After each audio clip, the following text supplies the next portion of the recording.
नमस्कार दोस्तों, मैं आकाश चौहान गुरु मंत्र क्लासेज में आपका स्वागत करता हूं। आज हम बात करने वाले हैं रेलवे का एक खास टॉपिक है फिजिक्स, जहां से रेलवे अक्सर ज्यादा क्वेश्चन पूछता है।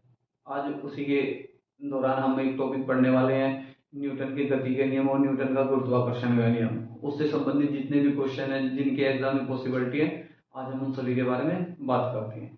चलिए शुरू करते हैं। इस टॉपिक को बिल्कुल बेसिक से समझने के लिए आपको ना शुरू में दो चार बातें समझनी पड़ेगी, जहां से आपको मात्रक याद करने में, विमाएं याद करने में और सदिश अदिश राशि याद करने में आसानी होगी। ठीक है, चलिए शुरू करते हैं। सबसे पहले बात करते हैं, यहाँ दो शब्द आएंगे आपके सामने। एक शब्द आएगा विस्थापन और एक शब्द आएगा दूरी।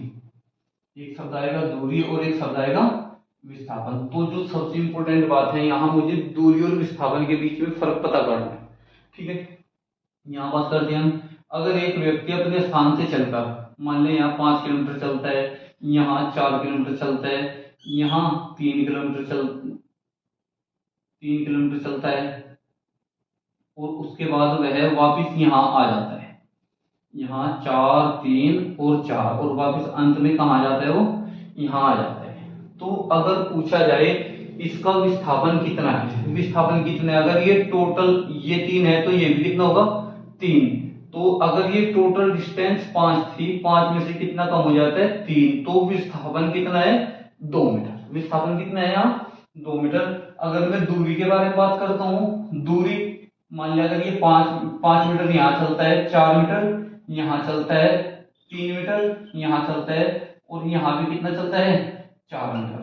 तो यहाँ अगर क्वेश्चन में पूछा जाए यहाँ दूरी कितनी तय की गई, 5 और 4 9 और 3 12 और 4 16। तो कितनी दूरी तय की गई, 16। लेकिन अगर विस्थापन पूछा जाए तो विस्थापन कितना होगा, 2 मीटर।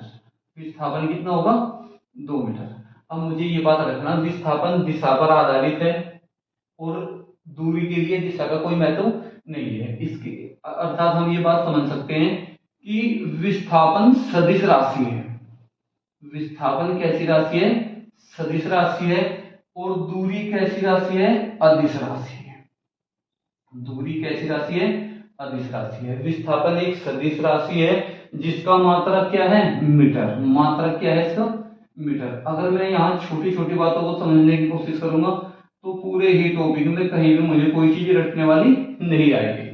ठीक है, अगर कोई हमसे पूछता है विस्थापन कैसी राशि है, सदिश, और विस्थापन का मात्रक क्या है, मीटर। ऐसे ही दूरी कैसी राशि है, अदिश, और दूरी का मात्रक क्या है, मीटर। दूरी का मात्रक क्या है, मीटर। इसके बाद जो यहाँ टॉपिक में शब्द आएगा, शब्द आता है वेग। विस्थापन के परिवर्तन की दर। विस्थापन के परिवर्तन की दर। विस्थापन के परिवर्तन की दर क्या कहलाता है, वेग कहलाता है। क्या कहलाता है, वेग। इसलिए वेग बराबर क्या होता है, वेग बराबर होता है विस्थापन, विस्थापन में जितना परिवर्तन आता है, और अपोन में क्या लिखते हैं, समय। अपोन में क्या लिखते हैं, समय। यानी वेग बराबर क्या होता है, वेग को या तो हम परिभाषा में ऐसे बोल सकते हैं, विस्थापन के परिवर्तन की दर वेग कहलाती है। या अगर हम वेग के बारे में पढ़ते हैं, वेग बराबर होता है विस्थापन बटे समय। विस्थापन बटा समय। अब यहां से इस बात को समझिए, विस्थापन का मात्रक क्या है, मीटर, और समय का मात्रक क्या है, एसआई मात्रक, सेकंड। तो वेग का मात्रक क्या हो गया, मीटर प्रति सेकंड। मीटर प्रति सेकंड। और विस्थापन कैसी राशि थी, सदिश राशि। तो जिन जिन राशियों में विस्थापन आएगा उनमें अगर दो सदिश राशि आती हैं और उनकी गुणा दिखाई गई है, क्योंकि सदिश और सदिश की गुणा अदिश हो जाती है। अन्य सभी स्थितियों में अगर विस्थापन अकेला आएगा तो सभी विस्थापन वाली राशियां सदिश राशियां होंगी। तो यहां वेग भी कैसी राशि हो गया, सदिश राशि। वेग कैसी राशि हो गया, सदिश राशि। ठीक है, दूरी के और विस्थापन के बारे में एक बात हम समझते हैं। यदि कोई वस्तु गति करना शुरू कर दे, यदि कोई वस्तु गति करना शुरू कर दे, यानी अगर कोई वस्तु गतिशील है तो उसके लिए दूरी कभी शून्य नहीं होगी। दूरी कभी भी शून्य नहीं होगी। यानी अगर एक बार वो गति की अवस्था में आई है तो कुछ ना कुछ दूरी हमेशा तय करेगी। लेकिन विस्थापन शून्य हो सकता है। कैसे? एक व्यक्ति यहाँ से चलता है, यहाँ घूमता है, यहाँ घूमता है और वापिस यही आ जाता है, तो उस स्थिति में विस्थापन कितना हो जाता है? शून्य। ये क्वेश्चन मुझे ये बात उन क्वेश्चन को समझाने में सहायता करेगी जो एग्जाम में पूछे जाते हैं। जैसे एक कुली स्टेशन पर खड़ा हुआ, चारों ओर चक्कर लगाने के बाद वापिस आकर उसी स्थिति में खड़ा हो जाता है, तो उसके द्वारा विस्थापन कितना होता है? शून्य। तो उस स्थिति में उसके द्वारा किया गया कार्य भी कितना होता है? शून्य। इसलिए मुझे ये बात समझनी कि दूरी गतिशील वस्तु के लिए कभी भी शून्य नहीं हो सकती, जबकि विस्थापन गतिशील वस्तु के लिए शून्य हो सकता है। दो बार से समझते हैं। विस्थापन कैसी राशि है? सदिश राशि। विस्थापन का मात्रक क्या है? मीटर। और विस्थापन के परिवर्तन की दर क्या कहलाता है? वेग। तो वेग बराबर क्या होता है? विस्थापन बटे समय। इसलिए विस्थापन का मात्रक मीटर और समय का मात्रक सेकंड। इसलिए वेग का मात्रक क्या हो गया? मीटर प्रति सेकंड। और वेग कैसी राशि हुई? सदिश राशि। तो यहां से मैंने दो बातें सीखी है। विस्थापन सदिश राशि है और वेग भी कैसी राशि है? सदिश राशि है। विस्थापन का मात्रक क्या है? मीटर। और वेग का मात्रक भी क्या है? मीटर प्रति सेकंड। अब यहाँ एक क्वेश्चन आता है विमा। किसका क्वेश्चन आता है? विमा का। देखिए, द्रव्यमान किलोग्राम में, तो किलोग्राम को हम एम से दिखाते हैं। दूरी लंबाई मीटर में, तो इसे हम एल से दिखाते हैं। और समय सेकंड में, तो इसे हम टी से दिखाते हैं। अगर कोई मुझसे पूछे कि वेग की विमा क्या है, वेग की विमा मीटर को किससे प्रदर्शित करते हैं? हम एल से।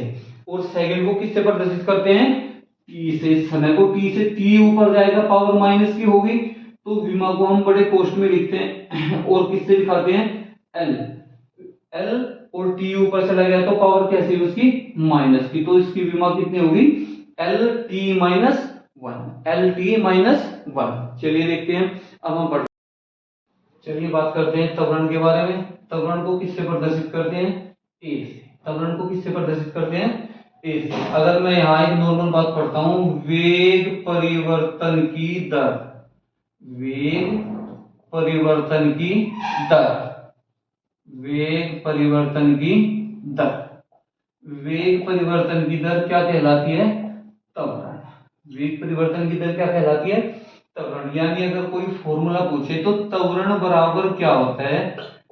वेग में जो अंतर आता है, यानी v1 माइनस v2, या डायरेक्ट कैलकुलेट हम v upon T, delta v upon T. Delta प्रदर्शित करता है अंतर को, किसका अंतर है? वेग का। और अपॉन में क्या है? समय t। इसलिए वेग परिवर्तन की दर, वेग परिवर्तन की दर क्या कहलाती है? त्वरण। वेग परिवर्तन की दर क्या कहलाती है? त्वरण। यहाँ वेग कैसी राशि थी? सदिश राशि। इसलिए त्वरण भी कैसी राशि हो गया? सदिश राशि। त्वरण भी कैसी राशि है? सदिश राशि। अगर पूछा जाए त्वरण का मात्रक क्या होगा, तो त्वरण का मात्रक हम कैसे ज्ञात करेंगे? यहां है वेग, वेग का मात्रक था मीटर प्रति सेकंड। मात्रक क्या था? मीटर प्रति सेकंड। और समय का मात्रक भी क्या है? सेकंड। इसलिए सेकंड सेकंड मल्टीप्लाई हो जाएगा, मात्रक मीटर प्रति सेकंड स्क्वायर, मीटर प्रति सेकंड स्क्वायर। अगर कोई हमसे पूछता है त्वरण का मात्रक क्या होगा, त्वरण का मात्रक हम इजीली बता सकते हैं मीटर प्रति सेकंड स्क्वायर। अगर पूछा जाए त्वरण कैसी राशि है? सदिश राशि है। त्वरण कैसी राशि है? सदिश राशि है। छोटे एग्जाम में जो 10th लेवल के होते हैं उनमें डायरेक्ट पूछ लिया जाता है वेग परिवर्तन की दर क्या कहलाता है? वेग परिवर्तन की दर क्या कहलाता है? त्वरण कहलाता है। तो यहाँ त्वरण बराबर क्या होता है? वेग परिवर्तन की दर बटे वेग परिवर्तन बटे समय। वेग परिवर्तन कैसा राशि थी? सदिश राशि। इसलिए त्वरण भी कैसी राशि है? सदिश राशि। त्वरण का अगर मात्रक पूछा जाए मीटर प्रति मीटर प्रति सेकंड और समय का मात्रक सेकंड, तो मीटर प्रति सेकंड स्क्वायर। तो त्वरण का मात्रक हो गया मीटर प्रति सेकंड स्क्वायर। अगर इसकी विमा पूछी जाए, मीटर को किससे प्रदर्शित करते हैं? एल से। और समय अपॉन में है, बटे में लिखा हुआ, वो ऊपर जाएगा कैसे? होगी पावर माइनस। तो कितना होगा? टी की पावर माइनस 2।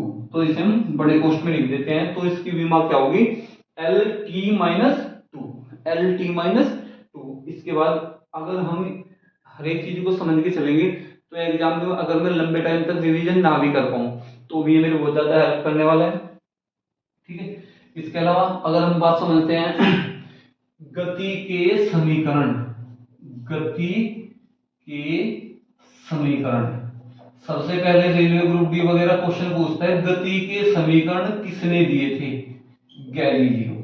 गति के समीकरण किसने दिए थे?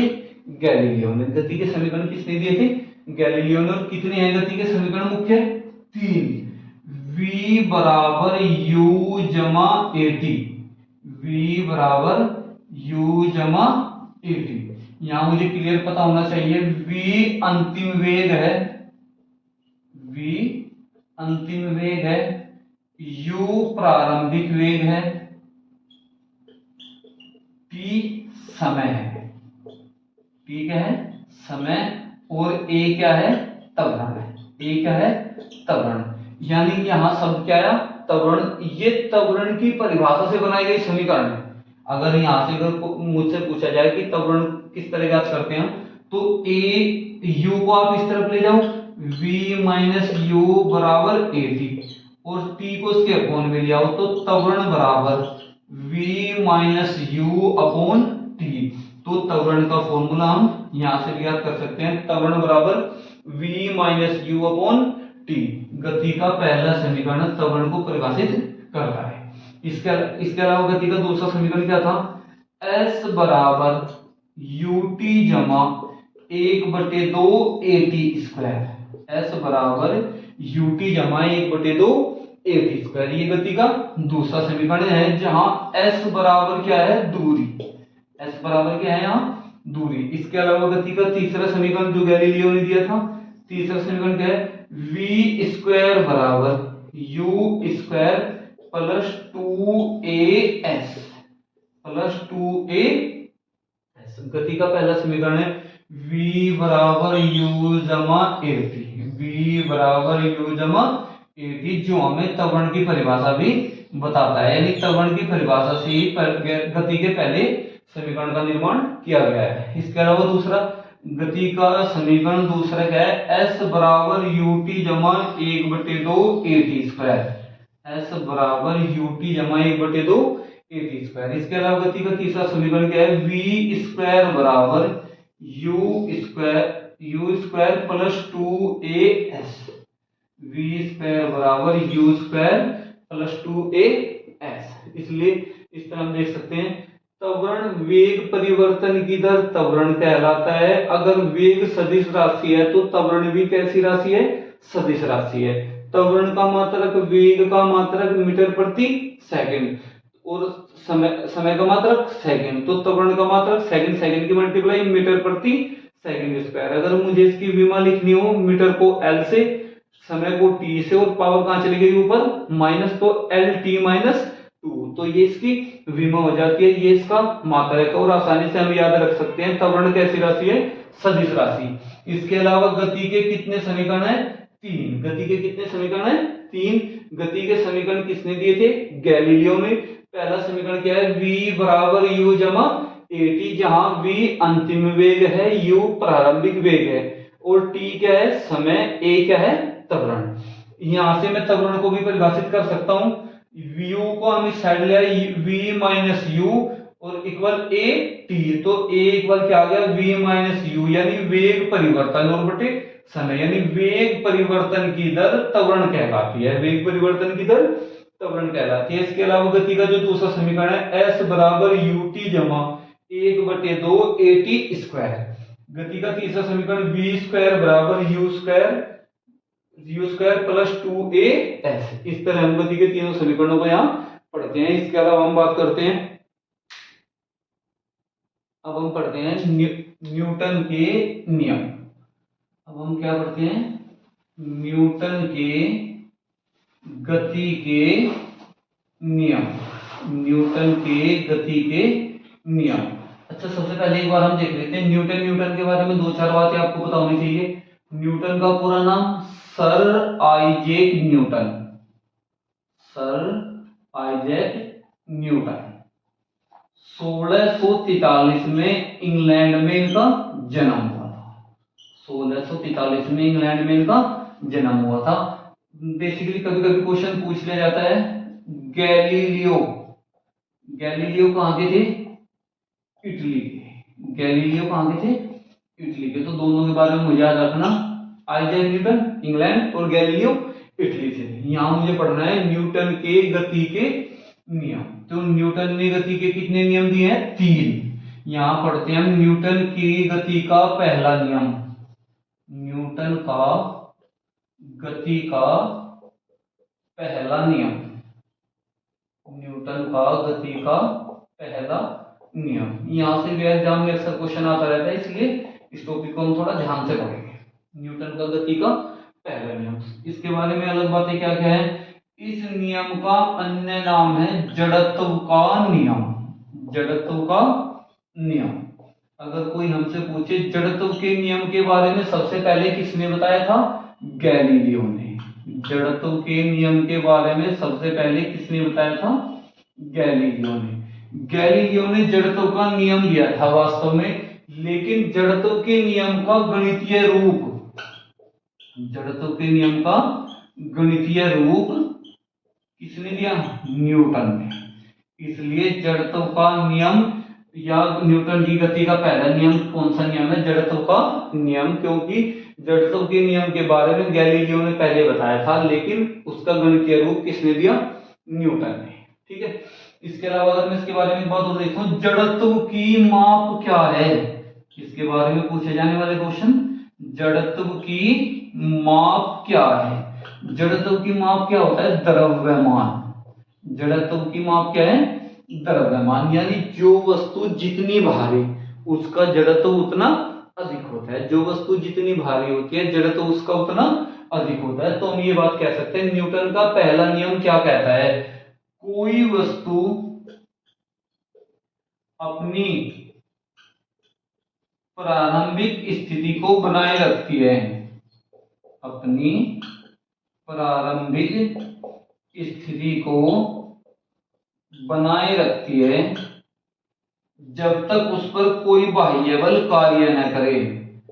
बनाए रखती है जब तक उस पर कोई बाह्य बल कार्य न करे। कोई बाह्य बल कार्य न करे, कार्य न करे। तो ये कौन सा नियम है? जड़त्व का नियम। न्यूटन का गति का पहला नियम जड़त्व का नियम कहलाता है। न्यूटन के कितने नियम है गति के? 3। यहाँ हम पहला नियम पढ़ते हैं न्यूटन के बारे में। पूरा नाम सर आइजैक न्यूटन। 1643 में इंग्लैंड में इनका जन्म हुआ। शब्द आएगा गैलीलियो। गैलीलियो महान वैज्ञानिक थे। उनका जन्म कहाँ हुआ था? इटली में। जड़त्व के नियम के बारे में सबसे पहले किसने बताया था? गैलीलियो ने। उसका गणितीय रूप किसने दिया? न्यूटन ने। इसलिए न्यूटन का गति का पहला नियम जड़त्व का नियम कहलाता है। जड़त्व की माप क्या होता है? द्रव्यमान। कोई वस्तु अपनी प्रारंभिक स्थिति को जब तक बनाए रखती है जब तक उस पर कोई बाह्य बल कार्य न करे, जब तक उस पर कोई बाह्य बल कार्य न करे। और जड़त्व की माप क्या है? द्रव्यमान। जड़त्व की माप क्या है? द्रव्यमान। हम ये बात समझते हैं जो वस्तु जितनी भारी होती है, जो वस्तु जितनी भारी होती है उसका जड़त्व उतना ही अधिक होता है। उसका जड़त्व उतना ही अधिक होता है, यानी जिसका द्रव्यमान ज्यादा उसी का जड़त्व भी ज्यादा होता है। जिसका द्रव्यमान ज्यादा होता है उसका जड़त्व भी ज्यादा होता है। अब हम बात करते हैं न्यूटन का गति का दूसरा नियम। न्यूटन के दूसरे नियम के बारे में बात करने से पहले एक बार न्यूटन के जड़त्व के नियम के उदाहरण देख लेते हैं जो अक्सर हमारे एग्जाम में पूछे जाते हैं। पहला एग्जाम्पल क्या है? न्यूटन के जड़त्व के नियम के जो उदाहरण हैं उनमें हमारा एक पहला एग्जाम्पल है, चलती हुई ट्रेन से व्यक्ति उतरने पर उसी दिशा में दौड़ने लगता है। चलती हुई ट्रेन से व्यक्ति जब उतरता है तो उसी दिशा में दौड़ने लगता है, क्योंकि व्यक्ति भी उसी गति से गतिमान रहता है जिस गति से ट्रेन गतिमान रहती है। इसलिए दोनों कुछ दूरी तक एक समान दिशा में दौड़ते हैं। अचानक ब्रेक लगाने पर यात्री का आगे की ओर झुक जाना। जैसे एक व्यक्ति किसी ट्रेन, कोई गाड़ी या ट्रेन निश्चित चाल से चल रही है एक दिशा में, जड़त्व के अपने भार के कारण उसी दिशा में चलता है उसी वेग से। जैसे अचानक ब्रेक लगाया जाता है तो व्यक्ति तब उसके बाद भी उसी वेग से उसी दिशा में चलता रहता है, तो इसी कारण वह थोड़ा सा आगे की ओर झुक जाता है। ठीक है। इसके अलावा गाड़ी मुड़ने पर यात्री का विपरीत दिशा में झुक जाना, जैसे चलती गाड़ी में गाड़ी इस तरफ मुड़ेगी तो यात्री थोड़ा सा उस तरफ झुक जाता है, ठीक है।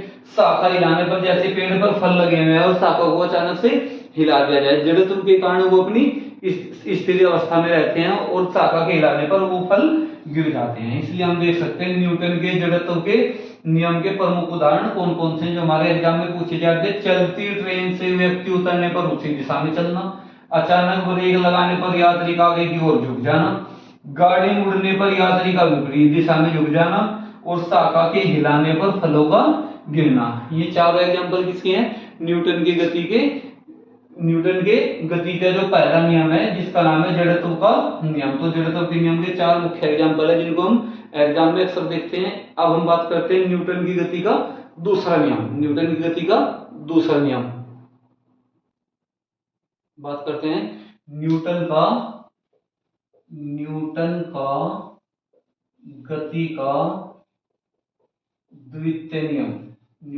गति का द्वितीय नियम। ये नियम हमें बल की परिभाषा बताता है। क्या बताता है यह नियम हमें? मुख्यतः बल की परिभाषा। किसी वस्तु पर कार्यरत बल उसके द्रव्यमान और त्वरण के बराबर होता है।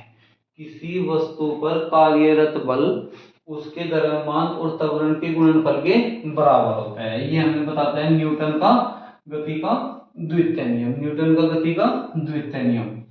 इसके उदाहरण जब हम पढ़ते हैं, देखते हैं क्रिकेट में जैसे कोई कैच लेता है, कैच लेना न्यूटन के किस नियम से संबंधित है? न्यूटन का गति का द्वितीय नियम। कैच लेना किससे संबंधित? न्यूटन का गति का द्वितीय नियम। एक इंपॉर्टेंट जो पेपर में जब आता है तो उसकी लैंग्वेज को हम समझ नहीं पाते, ठीक है। झटके रोकने के लिए गाड़ी में शॉकर का प्रयोग,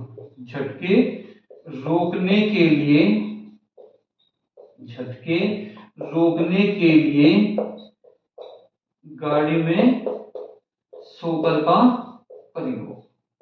जो शॉकर्स होते हैं उनका प्रयोग हम किस लिए करते हैं? गाड़ी में जो चलने से लगने वाले झटके हैं उनको रोकने के लिए हम किसका प्रयोग करते हैं? गाड़ी में शॉकर्स का प्रयोग करते हैं। और कैच लेना, ये दोनों एग्जाम्पल जिन्हें हम बहुत कम किताबों में पढ़ते हैं, किसके हैं? न्यूटन की गति का द्वितीय नियम। किससे संबंधित है? न्यूटन की गति का द्वितीय नियम। इसके अलावा अगर मैं पढ़ता हूं, इसके बाद मुझे पढ़ना है न्यूटन की गति का तृतीय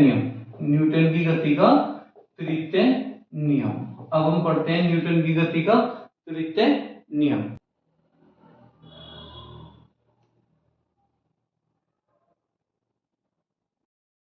न्यूटन का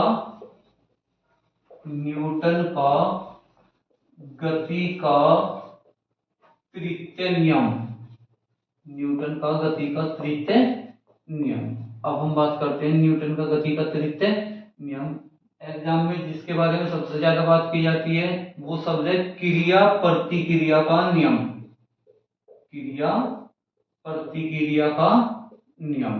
तो न्यूटन का तीसरा नियम क्रिया प्रतिक्रिया का नियम कहलाता है। न्यूटन का जो तीसरा नियम है गति का, वो क्या कहलाता है? क्रिया प्रतिक्रिया का नियम। अब इस बात को समझते हैं हम, क्रिया प्रतिक्रिया का क्या अर्थ है।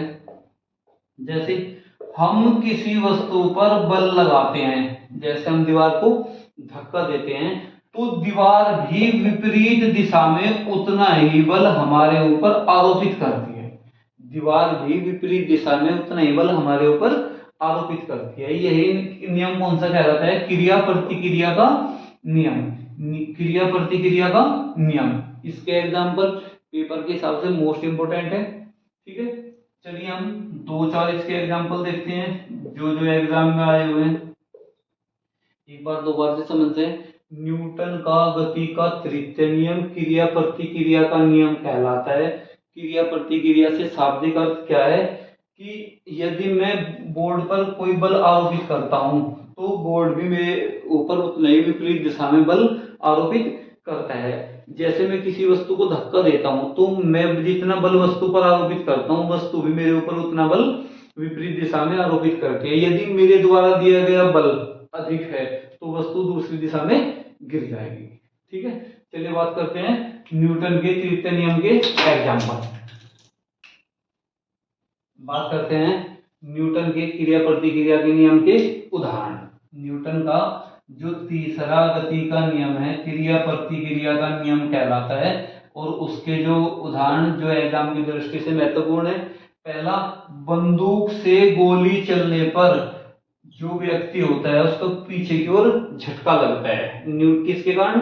क्रिया प्रतिक्रिया के नियम के कारण। रॉकेट की गति, जब रॉकेट चलता है तो उससे निकलने वाली गैसें विपरीत दिशा में होने के कारण उसे आगे की ओर धक्का देती हैं। ठीक है, उससे निकलने वाली गैसें उसे विपरीत दिशा में धक्का देती हैं, दबाव बनाती हैं। जेट इंजन वगैरह जो चलते हैं किसके अनुसार चलते हैं? क्रिया प्रतिक्रिया के नियम के अनुसार। उसके अलावा ऊंची कूद, जब व्यक्ति को ऊंची कूद कूदनी होती है तो सबसे पहले पैरों से जमीन को नीचे की ओर धक्का देता है, इसके कारण वह विपरीत दिशा में ऊंची कूद कर पाता है। इसके अलावा पांचवा एग्जाम्पल, व्यक्ति को अपने भार का अनुभव। जैसे कोई व्यक्ति चलता है जमीन पर तो क्रिया प्रतिक्रिया के नियम के कारण ही वह अपने भार का अनुभव कर पाता है। क्रिया प्रतिक्रिया के नियम के कारण ही वह अपने भार का अनुभव कर पाता है। ठीक है, अब हम समझते हैं न्यूटन का जो दूसरा नियम है और जो न्यूटन का तीसरा नियम है। न्यूटन का जो दूसरा नियम है और जो न्यूटन का तीसरा नियम है। यदि दूसरे नियम और तीसरे नियम दोनों को संयुक्त रूप से कर दिया जाए तो कौन सा नियम बनता है? संवेग संरक्षण का सिद्धांत। संवेग संरक्षण का सिद्धांत। न्यूटन के दूसरे नियम, गति के दूसरे नियम और न्यूटन की गति के तीसरे नियम दोनों का संयुक्त रूप क्या कहलाता है? संवेग संरक्षण का सिद्धांत। क्या कहलाता है? संवेग संरक्षण का सिद्धांत। ठीक है, चलिए अब हम पढ़ते हैं। सबसे पहले मुझे पढ़ना है संवेग शब्द क्या है, संवेग किसे परिभाषित करता है। ठीक है, देखते हैं। वेग, हमें टॉपिक क्या पढ़ना है? संवेग। इसके बाद ही हम संवेग संरक्षण का सिद्धांत पढ़ेंगे। पहले एक शब्द आया संवेग, उसके बारे में बात करते हैं। संवेग P बराबर होता है mv। P बराबर क्या होता है? mv। यानी अगर वेग के साथ द्रव्यमान भी कार्यरत हो, वेग के साथ द्रव्यमान भी कार्यरत हो तो क्या कहलाता है? वो संवेग। क्या कहलाता है? संवेग। अब हम बात समझते हैं दोबारा से।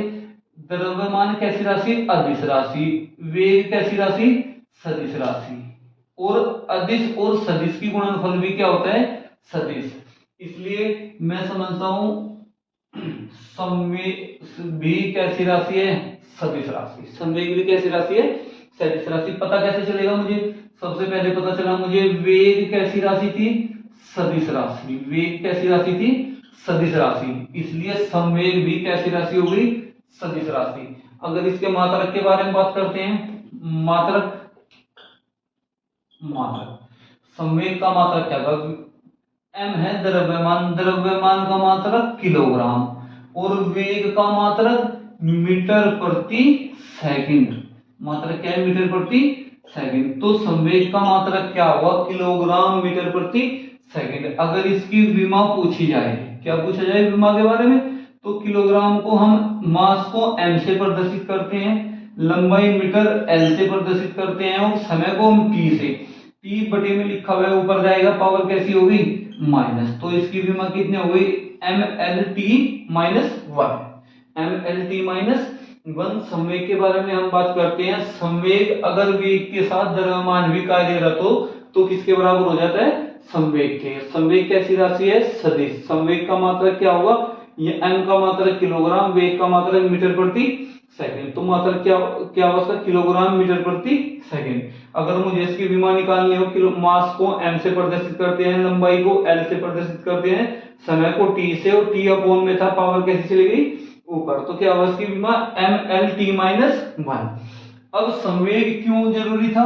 क्योंकि संवेग परिवर्तन की दर, संवेग परिवर्तन की दर, संवेग परिवर्तन की दर, संवेग परिवर्तन की दर न्यूटन के दूसरे नियम को प्रदर्शित करती है, या हम कह सकते हैं परिभाषित करती है। अगर न्यूटन के दूसरे नियम का मुझे गणितीय रूप ज्ञात करना हो, न्यूटन का जो गति का दूसरा नियम है उसका मुझे गणितीय रूप ज्ञात करना हो, तो किसकी सहायता से इस क्लियर कर पाएंगे? उसे संवेग से।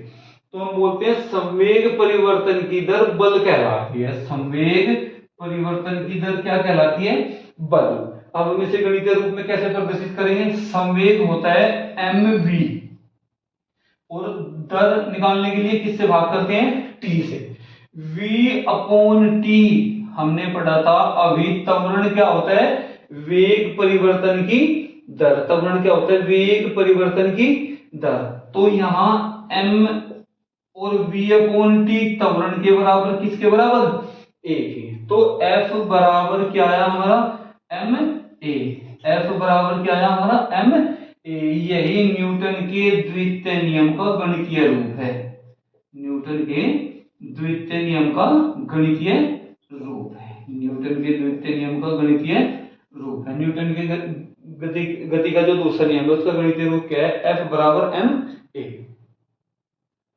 अब हम देखते हैं न्यूटन का गति का द्वितीय नियम और प्लस तृतीय नियम दोनों संयुक्त रूप से किसके बराबर है? संवेग संरक्षण का सिद्धांत। संवेग संरक्षण का नियम या संवेग संरक्षण का सिद्धांत। ठीक है। संवेग संरक्षण के सिद्धांत के दो मुख्य उदाहरण हैं जो हम लगातार पेपर में देखते हैं। पहला रॉकेट या प्रणोदक। जो रॉकेट वगैरह जमीन से भेजे जाते हैं, पृथ्वी से भेजे जाते हैं, वो किसके अनुसार है? रॉकेट किसके नियम पर कार्य करता है? संवेग संरक्षण के सिद्धांत पर या संवेग संरक्षण के नियम पर। ये और दूसरा एग्जांपल, नाव में बैठा व्यक्ति। नाव में बैठा व्यक्ति कूदने पर नाव विपरीत दिशा में भागती है। नाव विपरीत दिशा में भागती है या विपरीत दिशा में प्रवाहित होती है। दो एग्जांपल है जो संवेग संरक्षण के नियम के अनुसार है। एक रॉकेट, जो रॉकेट या प्रणोदक भेजे जाते हैं पृथ्वी से, वो किसके अनुसार कार्यरत है? संवेग संरक्षण के सिद्धांत पर। और दूसरा एग्जांपल, नाव में बैठा व्यक्ति, जैसे कोई पानी में नाव है और उस पर बैठा हुआ व्यक्ति कूदता है, तो व्यक्ति इस दिशा में कूदता है और नाव विपरीत दिशा में प्रभावित होती है। ठीक है, चलिए देखते हैं। अब हम टॉपिक पढ़ते हैं अभिकेंद्रीय बल। टॉपिक क्या पढ़ते हैं हम? अभिकेंद्रीय बल। अभिकेंद्रीय बल और अपकेंद्रीय बल दो तरह के टॉपिक्स हैं, दोनों के बारे में पढ़ना है, दोनों के एग्जांपल हम अक्सर पेपर में देखते हैं। ठीक है, पहला टॉपिक क्या है? अभिकेंद्रीय बल। यानी अगर कोई वस्तु के एक वृत्ताकार मार्ग पर गति करती है, यदि कोई वस्तु एक वृत्ताकार मार्ग पर गति करती है तो उस पर केंद्र की ओर एक बल कार्य करता है। केंद्र की ओर एक बल कार्य करता है, जिसे क्या कहते हैं हम? अभिकेंद्रीय बल। उसे क्या कहते हैं हम? अभिकेंद्रीय बल। यानी वृत्तीय गति करते समय किसी वस्तु पर केंद्र की ओर कार्यरत बल अभिकेंद्र बल कहलाता है। केंद्र की ओर कार्यरत बल क्या कहलाता है? अभिकेंद्र बल। और अब हम बात करते हैं यहां बल का फॉर्मूला क्या होगा, यानी अभिकेंद्रीय बल का गणितीय रूप क्या होगा। बल का फॉर्मूला क्या होता है? बल बराबर होता है द्रव्यमान गुणा त्वरण। द्रव्यमान गुणा त्वरण। भाई न्यूटन का दूसरा नियम हमें यही तो बताता है कि बल किसके बराबर होता है? द्रव्यमान गुणा त्वरण के बराबर। बल किसके बराबर होता है? द्रव्यमान गुणा त्वरण के बराबर। यहां इस वृत्तीय पथ पर कार्यरत बल अगर मैं ज्ञात करता हूं तो उसके लिए मुझे द्रव्यमान का भी पता होना चाहिए और उसके लिए मुझे त्वरण का भी। तो यहाँ कार्यरत त्वरण कितना होता है? A बराबर होता है v square upon r। A बराबर क्या होता है? v square upon r। यानी अगर कोई वस्तु वृत्तीय पथ पर गति करती है तो उस पर कार्यरत त्वरण किसके बराबर होता है? v स्क्वायर अपॉन r के। तो यहाँ अभिकेंद्रीय बल का फॉर्मूला क्या बनेगा, अभिकेंद्रीय बल का गणितीय रूप क्या होगा, अभिकेंद्रीय बल बराबर द्रव्यमान यानी m और त्वरण होता है v स्क्वायर अपॉन r, यानी mv square upon r, mv square upon r, यानी अभिकेंद्रीय बल का गणितीय रूप क्या है, अभिकेंद्रीय बल F बराबर mv स्क्वायर अपॉन r, एक ही त्वरण यहाँ v स्क्वायर अपॉन r के बराबर है, इसलिए हमने यहाँ वैल्यू रखी और अभिकेंद्रीय बल का मुझे गणितीय रूप पता चल जाता है। F बराबर mv square upon r, F बराबर क्या होता है mv स्क्वायर अपॉन r। अब जो एग्जाम में एनटीपीसी वगैरह का, जैसा मेरा एग्जाम है, लास्ट टाइम मैंने एग्जाम में बहुत सारे एग्जांपल देखे इसके, जो इसके एग्जांपल हैं उनमें पूछा जाता है, जैसे एक गाड़ी मोड़ पर मुड़ती है, जैसे एक गाड़ी मोड़ पर मुड़ती है तो उसमें अंदर की ओर एक बल कार्य करता है, वो अंदर की ओर अभिकेंद्रीय बल किस बल से प्राप्त होता है, वस्तु जो हमारी पृथ्वी है सूर्य के चारों ओर चक्कर लगाती है, जो सूर्य के चारों ओर चक्कर लगाती है वो अभिकेंद्रीय बल के कारण लगाती है, तो वहां अभिकेंद्रीय बल किससे प्राप्त होता है, अभिकेंद्रीय बल किससे प्राप्त होता है।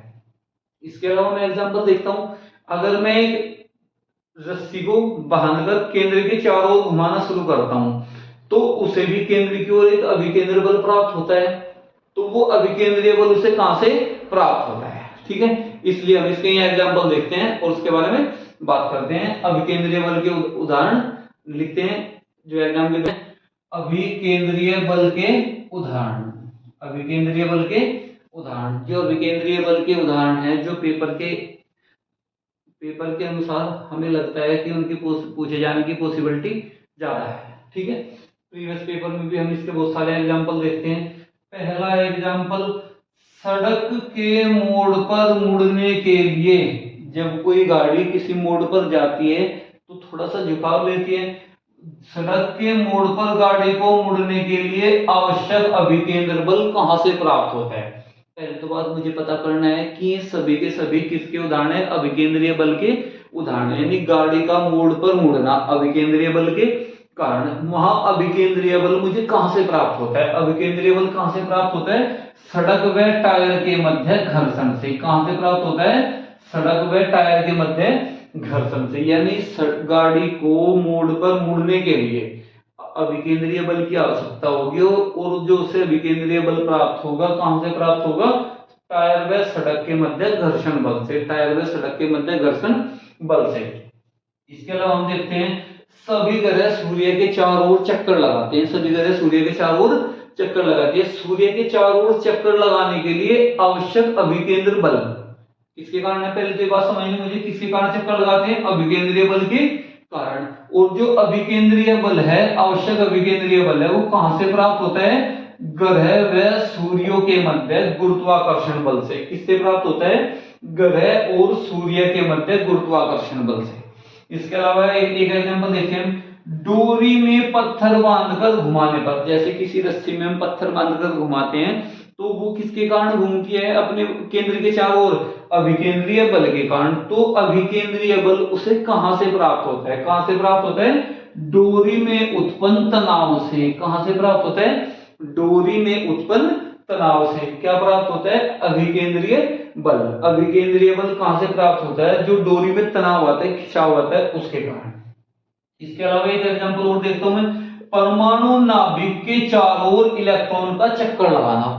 जो परमाणु का नाभिक होता है उसमें इलेक्ट्रॉन केंद्र के चारों ओर चक्कर लगाते रहते हैं, किसके कारण पॉसिबल है, वो अभिकेंद्रीय बल के कारण। तो अभिकेंद्रीय बल कहां से प्राप्त होता है, वैद्युत आकर्षण बल से। कहां से प्राप्त होता है, वैद्युत आकर्षण बल से। इसी के साथ साथ हम दूसरा टॉपिक देखते हैं, इसी के साथ साथ हम दूसरा टॉपिक देखते हैं, अपकेंद्रीय बल। बात करते हैं अपकेंद्रीय बल, अपकेंद्रीय बल।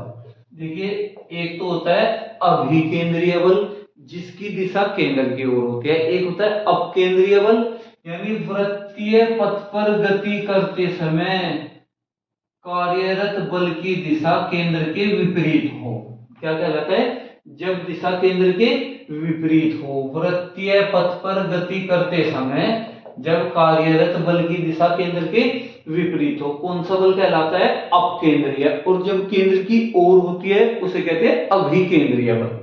कौन सा बल कहते हैं? अभिकेंद्रीय बल। और जब केंद्र के विपरीत हो, अपकेंद्रीय बल। इसके 2-3 एग्जांपल हैं, पेपर में बार बार पूछे जाते हैं। पहला उदाहरण, वॉशिंग मशीन किस सिद्धांत पर कार्य करती है?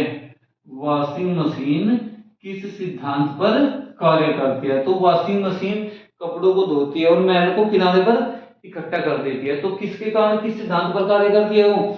अपकेंद्रीय बल के सिद्धांत पर कार्य करती है। दूध से मक्खन का अलग होना, दूध से मक्खन को अलग करने के लिए, दूध से मक्खन को अलग करने का जो सिद्धांत है वो भी किस पर आधारित है? अपकेंद्रीय बल पर। इसके अलावा क्रीम, क्रीम निकालने की मशीन, जो क्रीम अलग करने वाली मशीन है वो भी किस सिद्धांत पर कार्य करती है? किस सिद्धांत पर कार्य करती है? अपकेंद्रीय बल के सिद्धांत पर कार्य करती है। किस सिद्धांत पर कार्य करती है? अपकेंद्रीय बल के सिद्धांत पर कार्य करती है। ठीक है, चलिए अब हम 2 महत्वपूर्ण शब्द आएंगे यहाँ। एक शब्द आएगा कार्य, एक शब्द क्या आएगा? कार्य। और एक शब्द आएगा बलाघूर्ण। एक शब्द आएगा कार्य और एक शब्द आएगा बलाघूर्ण। ठीक है, बात को ना थोड़ी सी स्टेप बाय स्टेप समझेंगे तो इन चीजों को याद करने में मुझे कोई परेशानी नहीं होगी। ठीक है, कार्य होता है बल गुणा बल की दिशा में विस्थापन, बल गुणा बल की दिशा में विस्थापन, बल गुणा बल की दिशा में विस्थापन। ठीक है, और बलाघूर्ण क्या होता है? बल गुणा दूरी, बल गुणा दूरी, बल गुणा दूरी। देखिए अगर मैं गणितीय रूप से देखूं तो दोनों का आंकड़े लगभग समान है, लेकिन जब मैं भौतिक विज्ञान में जाता हूँ, फिजिक्स में पढ़ता हूँ इन सबको, तो मैं पढ़ता हूँ बल सदिश राशि है, विस्थापन भी कैसी राशि है? सदिश राशि। बल का मात्रक न्यूटन, न्यूटन ने इस बल के बारे में बताया था, सूत्र बताया था, तो उन्हीं के सम्मान में हमने इसका मात्रक क्या रख दिया? न्यूटन। तो इसका मात्रक क्या बना? Newton metre. बल का, कार्य का मात्रक क्या है? Newton metre. क्योंकि कार्य बराबर होता है बल गुणा बल की दिशा में विस्थापन। बल का मात्रक पता चलता है मुझे न्यूटन, क्योंकि न्यूटन ने इसकी परिभाषा के बारे में बताया था, और विस्थापन का मात्रक मीटर। तो कार्य का मात्रक क्या होगा? न्यूटन मीटर, या इसे हम बोलते हैं जूल। क्या बोलते हैं इसे? जूल। या तो न्यूटन मीटर समझ सकते हैं, या हम क्या समझ सकते हैं? जूल। बलाघूर्ण सेम, बल का मात्रक न्यूटन और दूरी का मात्रक मीटर, बल का मात्रक न्यूटन और दूरी का मात्रक मीटर। तो बलाघूर्ण, बलाघूर्ण बराबर बल गुणा बल की दिशा में तय की गई दूरी, तो न्यूटन मीटर। यहाँ बल गुणा बल की दिशा में विस्थापन, यहाँ क्या है? बल गुणा बल की दिशा में विस्थापन, और यहाँ क्या है? दूरी। यहाँ क्या समझते हैं हम? बल कैसी दिशा, कैसी राशि? सदिश राशि। और दूरी कैसी राशि? अदिश राशि। तो एक सदिश और एक अदिश की गुणा किसके बराबर होती है? सदिश की। किसके बराबर होती है? सदिश के। तो मैं ये कह सकता हूं कि बलाघूर्ण कैसी राशि है? सदिश राशि। लेकिन यहां कार्य, बल कैसी राशि? सदिश राशि। विस्थापन भी कैसी राशि है? सदिश राशि। और दो सदिश, सदिश की गुणा क्या कहलाती है? अदिश राशि। क्या कहलाती है वो? अदिश राशि। इसलिए कार्य कैसी राशि है? अदिश राशि। दोनों का मुझे क्लियरली समझाया, एक बार और देख लेते हैं। बलाघूर्ण बराबर होता है बल गुणा दूरी, बल का मात्रक न्यूटन और दूरी का मात्रक मीटर। यहाँ भी सेम, बल का मात्रक न्यूटन और विस्थापन का मात्रक मीटर। ठीक है, कार्य का एक अन्य मात्रक है जूल। कार्य का एक अन्य मात्रक क्या है? जूल। इसके अलावा हम देखते हैं, बात करते हैं कौन सी राशि सदिश राशि है, कौन सी अदिश राशि है। यहाँ बल कैसी राशि? सदिश। दूरी कैसी राशि? अदिश। एक सदिश और एक अदिश की गुणा सदिश कहलाती है। उसके अलावा कार्य, बल गुणा बल की दिशा में विस्थापन, बल भी सदिश राशि, विस्थापन भी सदिश राशि। इसलिए कार्य कैसी राशि हो गया? अदिश राशि। कार्य कैसी राशि हो गया? अदिश राशि। अब बात करते हैं इनकी विमा की। बात किसकी करते हैं? विमा की, यानी कार्य की विमा क्या होगी। देखो दोनों की विमाएं समान है क्योंकि दोनों की मात्रा क्या है? समान। अब हम बात करते हैं बल। बल का मात्रा क्या था? न्यूटन। और F किसके बराबर था? ma, यानी m का मतलब द्रव्यमान और a था त्वरण। तो द्रव्यमान की विमा m, त्वरण की विमा LT-2। क्या थी? LT-2। तो ये तो था त्वरण, ये तो हो गया त्वरण और ये हो गया द्रव्यमान। तो बल की विमा मुझे पता चली MLT-2। इसके साथ ही यहाँ क्या है? विस्थापन। विस्थापन की एक विमा और है, यानी एक और कौन आएगा? L। तो कार्य की टोटल, जो मैं टोटल प्रदर्शित करूंगा किस विमा के रूप में प्रदर्शित करूंगा? ML² T⁻²। ML2 और T-2 सेम बलाघूर्ण की विमा होगी क्योंकि यहाँ भी न्यूटन और मीटर है, यहाँ भी साथ में क्या है? न्यूटन मीटर है। तो इसकी विमा कितनी होगी? ML² T-2। ML² T-2। तो यहाँ कार्य के बारे में एक बार दोबारा देखते हैं। बल गुणा बल की दिशा में विस्थापन, मात्रक हो गया न्यूटन मीटर, या मात्रक क्या है इसका? जूल। कार्य कैसी राशि है? अदिश राशि। किस कारण? सदिश गुणा सदिश। दो सदिश राशियों का गुणनफल अदिश होता है। बलागुण, इसका मात्र, इसके गणितीय रूप क्या होगा? बल गुणा दूरी। बल न्यूटन, दूरी मीटर, तो मात्रक क्या होगा? Newton metre. अगर कैसी राशि है? सदिश और गुणा अदिश, तो किसके बराबर हुई? सदिश। यानी बलागुण कैसी राशि है? सदिश राशि है। अगर मुझे इनकी विमा निकालनी थी, बल बल बल की विमा क्या होती है? MLT-2। MLT-2। और दूरी, दूरी की विमा मीटर, मीटर को किससे प्रदर्शित करते हैं? L से। तो ML² T-2 और दोनों की विमाएं समान है। ML² T-2, ML² T-2। कार्य का एक महत्वपूर्ण मात्रा क्या है? अन्य जूल। कार्य के एक अन्य महत्वपूर्ण मात्रा क्या है? जूल। चलिए बात करते हैं इनके उदाहरण के बारे में। बात करते हैं इनके उदाहरण के बारे में। चलिए देखते हैं बलाघूर्ण। बलाघूर्ण के महत्वपूर्ण उदाहरण कौन से हैं? यहाँ का देखते हैं बलाघूर्ण के महत्वपूर्ण उदाहरण कौन से हैं। ठीक है, चलिए देखते हैं। जब किसी पिंड को, बलाघूर्ण, वास्तव में बलाघूर्ण की परिभाषा टो बराबर F गुणा डी, यानी टो बराबर क्या होता है? F गुणा डी। टो बराबर क्या होता है? F गुणा डी। बल गुणा दूरी, बल गुणा केंद्र से दूरी। यानी अगर मैं इसे परिभाषा के रूप में पढ़ना चाहूं, जब किसी पिंड को कोई बाह्य बल अपने अक्ष के परित घुमाने का प्रयत्न करता है या प्रयास करता है, जैसे इसे एक स्थान से फिक्स कर दिया जाए और कोई बाह्य बल लगाकर इसे इस तरह के केंद्र के चारों ओर घुमाया जाए, तो किसका निर्माण होता है? टॉर्क, यानी बलाघूर्ण का। बल आघूर्ण मतलब केंद्र के चारों ओर घुमाने के लिए कहीं से भी एक पिंड को, ऑब्जेक्ट को फिक्स कर दिया जाए और उसे उसके अक्ष के परितः घुमाने का जो प्रयत्न करता है, क्या कहलाता है? बलाघूर्ण। और बलाघूर्ण किसके बराबर है? F गुणा डी के। यानी केंद्र से दूरी जितनी बढ़ेगी, टॉर्क का मान उतना ही बढ़ जाएगा। यहाँ क्या पहला उदाहरण? स्क्रू ड्राइवर द्वारा पेंच को आसानी से, जैसे हम पेंच को खोलते हैं, जो लंबे पेंच होते हैं उनसे पेंच को खोलना आसान होता है क्योंकि जितनी दूरी होगी टॉर्क उतना ही ज्यादा उत्पन्न होगा। रीच द्वारा, जैसे हमें कोई नट बोल्ट खोलना होता है, हम चाबी वगैरह लेते हैं, और जितनी लंबी चाबी होगी बल उतना ही ज्यादा लगेगा। इसके अलावा दरवाजे के कब्जे, जैसे हम गेट को फिक्स करते हैं साइड से, तो हैंडल या हत्था जितनी ज्यादा दूर होगा उसे उतनी आसानी से खोला जा सकता है।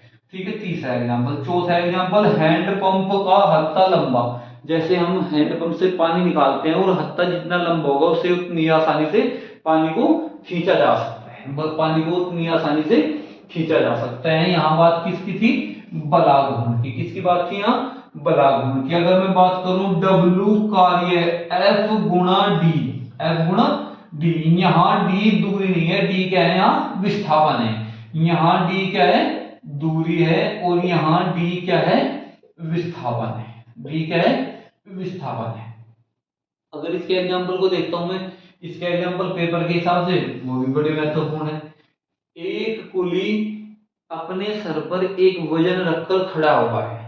देखिए जब तक वो खड़ा हुआ है उसने कोई विस्थापन नहीं किया, यानी W बराबर F गुणा D है, और D की वैल्यू क्या रही है, जीरो। यदि वह सिर पर वजन लेकर खड़ा है तो उसके द्वारा किया गया कार्य कितना होगा, शून्य होगा। किया गया कार्य कितना होगा, शून्य होगा। यदि एक कुली अपने सर पर वजन को रखकर 10 मीटर जाकर 10 मीटर वापस आ जाए उसी स्थान पर, तो तब भी उसके द्वारा किया गया कार्य क्या होगा, शून्य, क्योंकि उस स्थिति में विस्थापन क्या होगा, शून्य। विस्थापन क्या होगा, शून्य। अगर मैं इसे कोज्या के रूप में प्रदर्शित करना चाहूं तो W बराबर FD कोस थीटा। W बराबर क्या होगा, FD कोस थीटा, ये इसका कोज्या रूप होता है। और अगर गुण डायरेक्ट पूछा जाए गणितीय रूप क्या है, बल गुणा बल की दिशा में विस्थापन, बल गुणा बल की दिशा में विस्थापन। ठीक है, चलिए नेक्स्ट वीडियो में नेक्स्ट पार्ट देखते हैं।